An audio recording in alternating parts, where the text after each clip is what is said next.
Ayan guys, maglilinis na tayo ng ating sugats. Ayan. Lagyan natin to. Wow.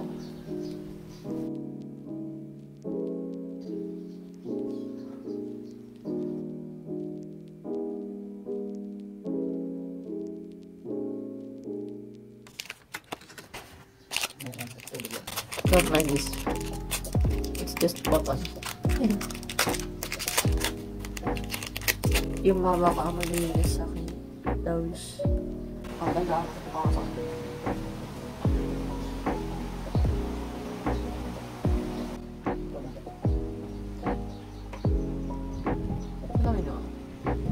So ano you guys been wondering kung ano yan?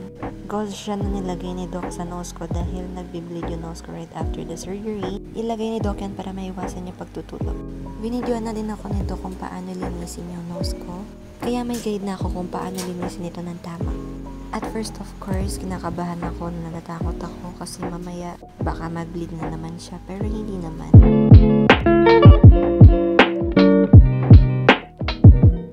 First day, done na maglinis. And pineapple ako naka-ready. Nilinis na rin tong sa likod ng ears ko. Then sa nose. Later on, maglilinis ulit ako para maiwasan yung scabs. Mga at least 6 to 10 times a day maglilinis sa nose. Tapos sa isang ears naman daw ay 3 times a day. And then, mamaya, inom na rin ako ng gamot. Mga 12 or mga 1 p.m. Sa first day, mapapansin niyo guys, ayan. Namamaga ako. Saan pwede mag-audition ng Avatar? Sa ating first day, ito yung pinaka-kailangan na malinis. Pinaka-frequent ka dapat maglinis ng nose mo. Kasi, yun yung fresh mo lang yung sugat. And, iwasan yung pagkatuyo ng dugo. Pag natuyo kasi yung dugo, mas mahirap siyang tanggalin. And mas mahirap tanggalin, mas masakit siya pag tinanggal pagdating sa tanggalan na ng sutures. Nagpungsa rin ako ng My Day and sa TikTok. Ayan, ito naman sa aking first day. Hindi ko nabibidyohan yung kada linis ko ng aking mga sugat. Kasi 10 times a day yun eh. So, madami yun. So, kahapon after my surgery, nakatulog po agad ako. Kasi under ako ng local anesthesia and gising po ako. The whole procedure ng surgery. Tapos, 4 hours pa yung surgery ko because it is a revision na. Kasi before, nagpa-threads na po ako. And ang ginawa po ngayon is full revision na with talarplasty and teethplasty. So, yung maulan kahapon. So, medyo nahirapan kami pag-uwi dahil traffic plus ako, nakirot yung tinga ko. And yung sa nose ko, yung mga tahi. So, bago-bago pa lang. Pero ngayon, hindi na siya masakit. Dahil nakatulog na din ako. And pagising ko, charan! Nakagato na agad yung face natin. So, tingin ko, mamamasa to kasi super maga talaga niya. Kahapon, inanesthesiahan pa lang ako ni Doc, pero namamaga na yung face ko. Tipong takot ka sa karayom, pero sa surgery, gora ka. Tis ganda yarn. Sorry nga pala guys, medyo hindi ako masigla today magsalita. Medyo mahirap din ako magsalita dito sa aking upper lip. Medyo manhid pa. I think nakapag-inis ako ng aking nose 7 times today. Tapos yung sa ears ko is 3 times. Isang araw pa lang yun guys. Yes, super gastos ko sa cotton buds guys. Okay nang sigurado. And sure ka na malinis yung ating nose. Bawal natin ba sa inyong face natin? A week. So, good luck sa buhok ko.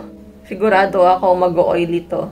Ayan. So, guys, hindi masyado din ako nagkikilos today para makapag-recover ng maayos yung nose natin and yung body natin, syempre.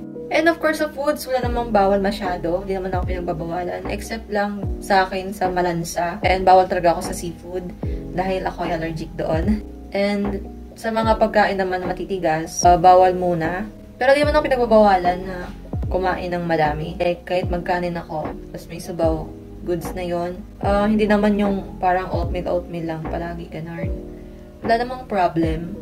Nakakain ko pa rin naman yung gusto ko kahit yung mga sweets. Basta wag ko lang siyang ipo-force, lalo na sa bibig ko, na hindi ko pa ma-open masyado na maayos. Cold compress, makaka-help din naman siya to reduce the swelling. Ayun talaga, super strict lang talaga ni Doc pagdating sa cleaning na ng wounds. Para din sa atin yon. And I think hindi mo na ako makakapasok sa school. Binigyan na rin ako ni Doc ng paper. Nandito lahat, aftercare instructions, daily wound care, what to expect after ng days, and yung mga bawal and kailangan kong inumin. As of now, wala namang discomfort akong nararamdaman. Wala na din yung kirot-kirot masyado. And by the way, ito na pala siya ngayon, guys. Bago ako matulog. This is for my first day. Then hopefully, after ilang days, hindi rin ako mahirapan. So, see you again tomorrow. So, hi guys. Today is my second day of healing. Ito na itsura niya today. Nalinis ko na yung sa ears ko and nalinis ko na rin yung sa nose ko bago lang. Ayan, kitang-kita naman na nawala na yung pamamaga dito sa bandang eyes ko. Pero, namamaga pa din yun dito sa pisngi ko. And still, hindi ko pa rin maigalaw itong upper lips ko. And pag natutulog ako, ganun pa rin. For a month ako matutulog ng straight lang. Hindi ako pwedeng matulog ng nakatagilid for 2 months. So far, nakakahinga naman ako na maayos sa nose ko. And hindi naman din nagbabara yung sa nose ko. So far, so good. Medyo makati lang siya every night. Kasi parang nag-heal na ata siya, ganun. Dahil nga, ilang araw na akong walang ligo. Expected na ng oily na ng face ko ngayon. Hindi lang pansinin dito sa aking camera. Ayan. Parang tabingi yung nose ko. Parang tabingi siya. Ganun daw talaga yun. Normal na naman daw yun. Kung yung isang kabila daw ay mas mabilis na nag-heal kaysa sa kabila. Na-explain naman sa akin na nothing to worry naman daw. And every morning, nag-a-ask sa akin si Doc. Mina-message din niya ako sa messenger. Nagko-communicate kami about sa update ng aking nose. So far, okay naman siya. And maayos naman yung pagkakalinis ko. Yun lang talaga, medyo nakakaramdam ako ngayong second day ng pangangati sa aking nose. Tsaka medyo sa tenga. Hopefully, yung swelling mawala na rin siya mga 3rd to 5th day. So, yun lang naman. So, see you sa aking 3rd day. Bye! So, hey guys, day 3 update. Ayan na yung update ng aking face. Yan na siya ngayon. Yung dito, napansin ko yung dito, parang nawala-wala na yung pamamaga niya. But, yung dito, doon ako namamaga. Para tayong chipmunk. But still, eto, hindi pa ako nagkukumpiyansa, nagalaw-galawin siya. Pero kanina, natatawa ko sa kapatid ko kasi nagpapatawa siya, tapos hindi ko napigilan yung ngiti ko. Napangiti ako. Buti na lang, hindi siya dumugo. Pero pansin ko naman, kahit naman kahapon pa, parang ang bilis ko mag-heal.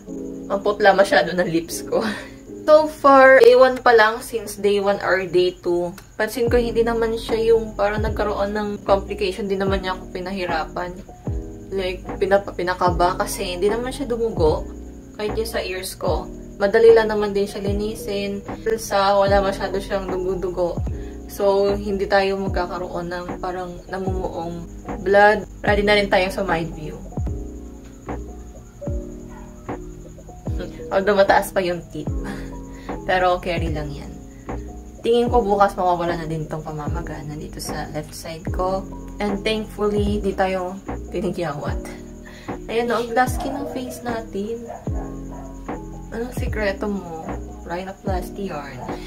Sa nose ko, medyo meron lang akong tight feeling. Like, medyo makati din siya. Siguro dahil nag-heal na siya. So, ayun, that's it for the 3rd day of my rhinoplasty journey. So, see you again for my 4th day. Hey guys, it is my 5th day of post-operation. Yung itsura niya ngayon. Still, parang walang masyado naman pinagbago. And nakapag-half bath na rin ako. Pero hindi ako naligo, hindi ko binasa yung hair ko. Natatakot ako. And medyo nag-skincare na rin ako. Medyo, dito. Dito lang siya banda. Kasi parang na-oily ako. And tissue na lang yung iba. Hindi lang tissue. Ayan o. So, tamang wipes na lang yung iba. Anyway, guys, medyo nahihirapan ako kasi ang hilig magpatawa dito sa bahay. So, napapagawa na lang ako para hindi siya maunat. Kasi nakakatakot siya. Baka biglang bumuka yung tae.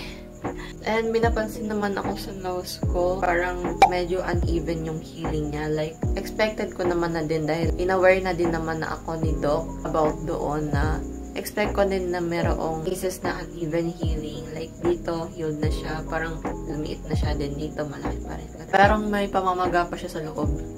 Pero, dito, okay naman siya. So, tingin ko uneven healing lang din talaga yun. Nagtitiwala ako kay Doc.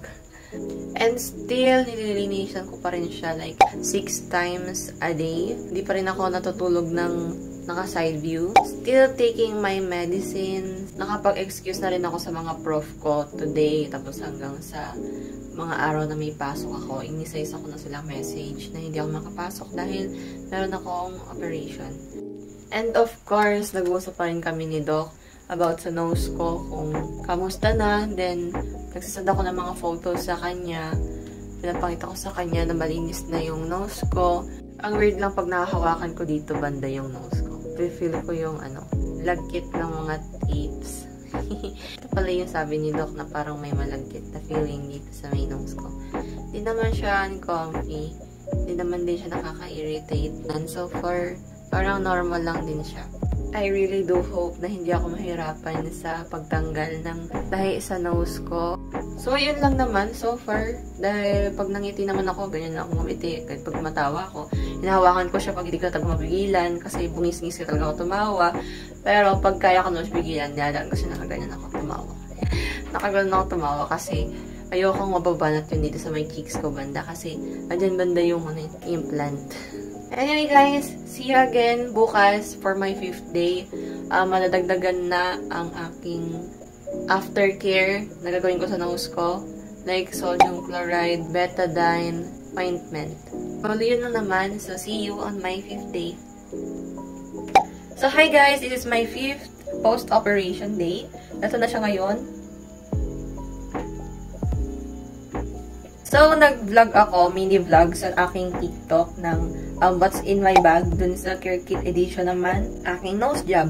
So, for the 5th post-operation update, nakaka-feel ako ng, itchy. Ang kati talaga, guys. Kati niya dito. Ayan. Parang gusto ko siyang kamutin dito din sa loob na to.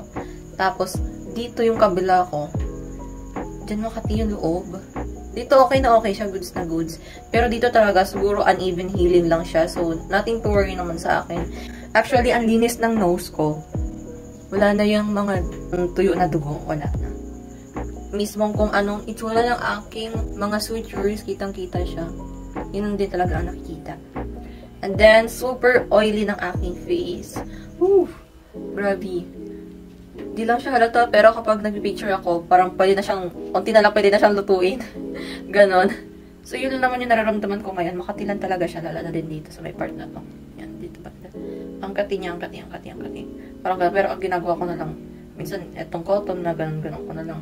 Kasi nakipil ko. Pero super light lang, as in, dampilan talaga siya. Ganyan ko lang siya.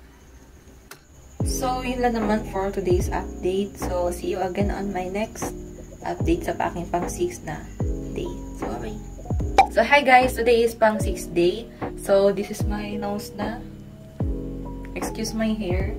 Na napaka-oily na talaga. Like, pwede na siyang prituhin isa-isa. So, for my pang 6th day, tomorrow na yung removal ng aking sutures sa nose. And, tatanggalin na din itong tape sa nose ko. Napansin ko sa nose ko is, parang bumaba na din siya. Like, dati sobrang maga nandito ko. Super maga rin nandito ko. Tapos yung face ko is hindi pantay. Pero, today, kahit ganonin ko siya, parang, alam mo yun, kung ganyan na lang talaga siya, kasi pag yan mo ko siya talaga mababanat na yung dito ko, hindi na mataba. Hindi na siya, hindi na siya namamaga. Ganon. Binapansin ako sa sarili ko na parang, medyo nahirapan ako lumunok. So I stopped taking medicine na clindamycin. Since may nakalagay dun sa reseta na watch out sa signs ng allergy. So, tingin ko ay allergy ako doon sa gamot na yun. Kaya I stopped. So, ang netake ko na lang today is yung Coamoxiclav. And then, lilinis-linis ko na lang siya using NSS, tapos Mupirocin, and Betadine. Still, ganun pa rin naman yung paglinis ko sa nose ko. And 3 times ko pa rin nililinis yung sa ears ko. para talagang malinis na siya. Tomorrow, para hindi tayo mahirapan. I hope na hindi tayo mahirapan bukas and hindi masakit yung pag-remove. So, guys, makakaligo na tayo. Lagi na pong hapbat. Ang hirap lang sa part na to kasi pag tumatawa ako, pag natatawa ako, hindi ko mapigilan na mabanat yung nose ko. So, pag nagpapatawa sila dito, nakaganon ako. Para lang hindi mabanat yung ilong ko. Kasi pag tumatawa ako, nababanat siya. So, nafe-feel ko yung stiff siya, parang may nag-hold back.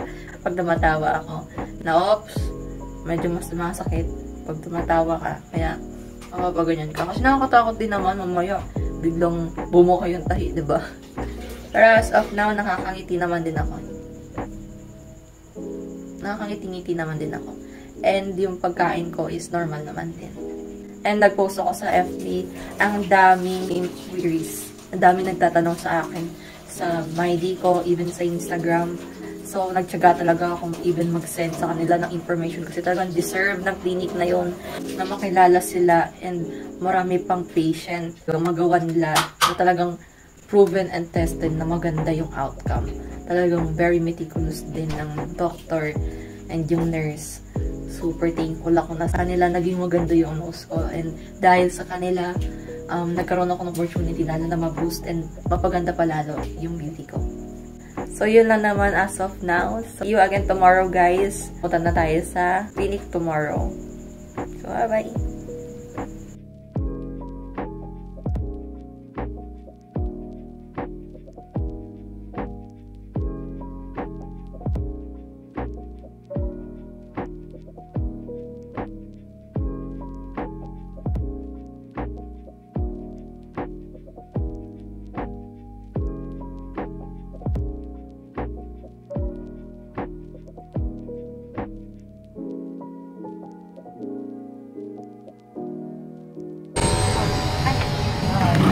Morning. Hello. Yeah.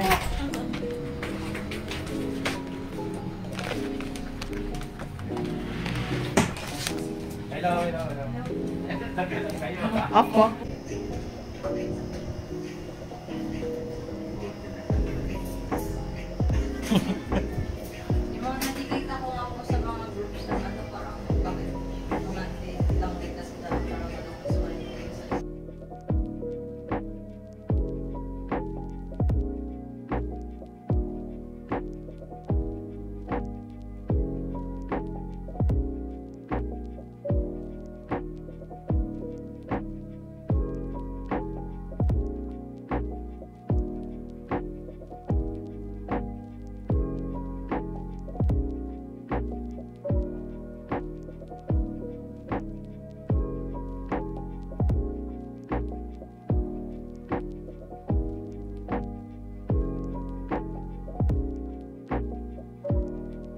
So, hi guys! Today is my day 7.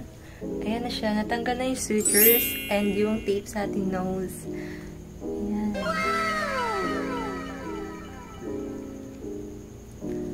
Diba? Nakaligo na rin ako, guys. Pinayagan na ako maligo. And nakakangiti na ako.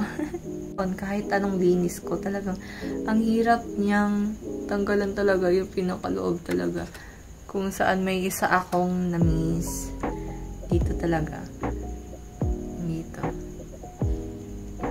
Ito yung gilid niya. Tapos yung dun sa nose. Which is very delicate na part banda, guys. Sa mga nag-watch na to, kung gusto niyo magpa-rhinoplasty and para magkaroon kayo ng idea. And yung siksik na siksik dito. Huwag daw kayo talaga matatakot na linisin yun.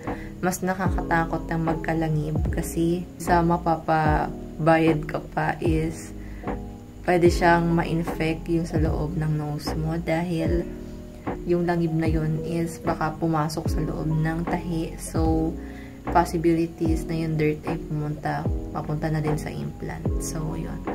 Hopefully, hindi mangyari yun. And meron binigay naman si Doc na cream and nasal wash. So, ngayon gagamitin ko siya. Pag sasalita ako, actually nararamdaman ko siya. Yun lang naman.